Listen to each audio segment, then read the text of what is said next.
Well, I think this administration uniquely has felt the impact of not being able to have free speech, because this is the administration where Trump was famously kicked off of Twitter. That was a huge issue. Like after January 6th, like they removed at the time, the sitting president. It was kind of crazy to remove that person from social media because you've decided that he incited a riot. So for him, without free speech, without people, without podcasts, without social media, they probably wouldn't have had a chance because the mainstream narrative, other than Fox News, was so clearly against him. The majority of the television entities and print entities were against him, the majority of them. So if without social media, without podcast, they don't stand a chance. So they're uniquely aware of the importance of giving people their voice, free speech. But you do have to be careful about misinformation, and you do have to be careful about just outright lies and propaganda complaints, or propaganda campaigns, rather. And how do you differentiate? Well, I think that there are a couple of different things here. One is, this is something where I think X and Twitter just did it better than us on fact-checking.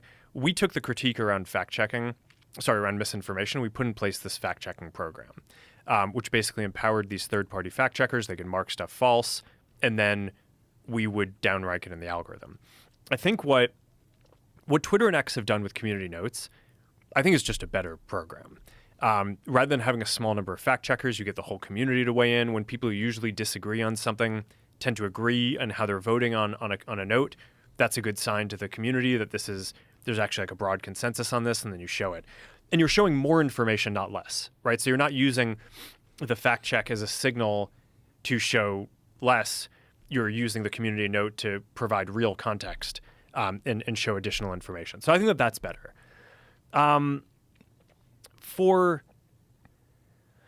when you're talking about like nation states or people interfering, a lot of that stuff is best rooted out at the level of kind of accounts doing phony things. So you get like, whether it's like China or Russia or Iran or like one of these countries, they'll set up these networks of fake accounts and bots, and they coordinate and they post on each other's stuff to make it seem like it's authentic and kind of convince people it's like, wow, a bunch of people must think this or something.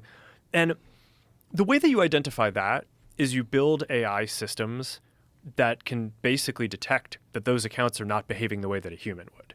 And when we find that there's like some bot that's operating an account. How do you differentiate? How do you figure that out? It just, I mean, there are some things that a person just would never do, right? Like, so, have you met Lex Friedman? yes, Yeah, right. Yeah.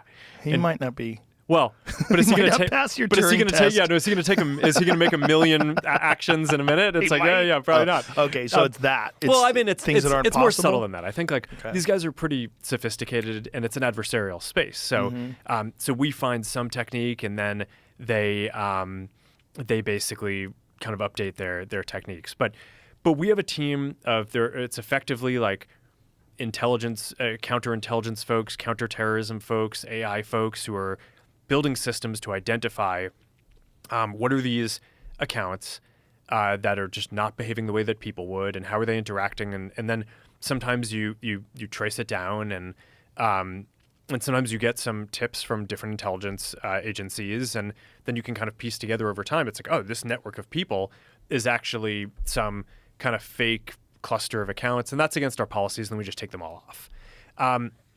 But how are you sure? Like, is there a 100% certainty that you are definitely getting a group of people that are bad actors, or is it just people that have unpopular opinions? No, I don't think it's that for this. I think.